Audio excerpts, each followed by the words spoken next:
Hello guys, আসসালামু আলাইকুম। Tracking পয়েন্টে আপনাদের স্বাগতম। আমি আজকে দেখাবো দেশি মুরগি রান্নার রেসিপি। আলু দিয়ে রান্না করব আমি আজকে দেশি মুরগি। প্রথমে একটি চুলায় ফ্রাই প্যান বসিয়ে তেল দিয়ে আলু দিয়ে দিলাম, সামান্য হলুদ গুঁড়ো, লবণ,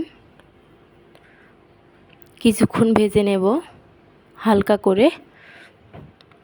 আমার ভিডিওটি ভালো লেগে থাকলে অবশ্যই সাবস্ক্রাইব করে দিবেন। প্রতিদিন নতুন নতুন ভিডিও পেতে সাবস্ক্রাইব করতে ভুলবেন না। ভেজে নেওয়া হয়ে গেছে। এরপর চুলায় ফ্রাই প্যানে আরেকটু তেল দিয়ে তেজপাতা, দারচিনি, এলাচ, লবঙ্গ দিয়ে দিলাম। কাঁচামরিচ, পেঁয়াজ কুচি দিয়ে দেব। ভালোভাবে নাড়াচাড়া করে নিচ্ছি।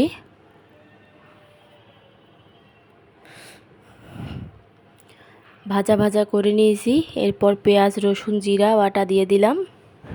একটু পানিও দিয়ে দিয়েছি। ভালোভাবে কষিয়ে নেব মশলাগুলো। হলুদ, মরিচ, ধনিয়া গুঁড়া এবং লবণ দিয়ে দিলাম। মশলা কিছুক্ষণ কষিয়ে নেব।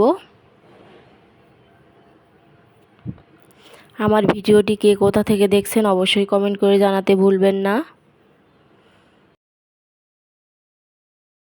পরিষ্কার করে রাখা মাংসগুলো দিয়ে দিচ্ছি। দেশি মুরগি সিদ্ধ হতে দেরি হয়, এর জন্য বেশ কিছুক্ষণ কষিয়ে নেব।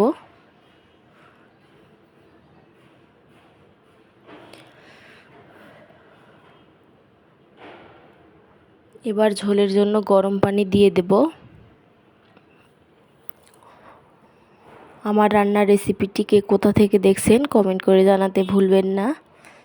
একই সাথে আলুগুলো দিয়ে দেব। এভাবে দেশি মুরগির সাথে আলু দিয়ে রান্না করলে খেতে অনেক মজার হয়। আপনারা অবশ্যই বাসায় ট্রাই করার চেষ্টা করবেন। আশা করছি নিরাশ হবেন না।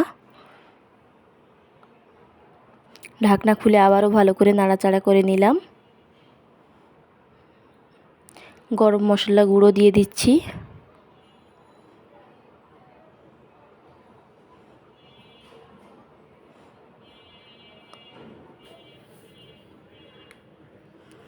ভালোভাবে মিশিয়ে নিচ্ছি।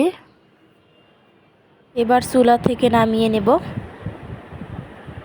হয়ে গেছে আমার দেশি মুরগি আলু দিয়ে রান্নার রেসিপি। আশা করছি আপনাদের কাছে ভালো লাগবে। ভালো লেগে থাকলে অবশ্যই সাবস্ক্রাইব করে দিবেন আমার চ্যানেলটিকে। দেখতে যেরকম সুন্দর হয়েছে, খেতেও অনেক মজার। আশা করছি আপনাদের কাছে ভালো লাগবে আমার রান্নার রেসিপিটি। নতুন নতুন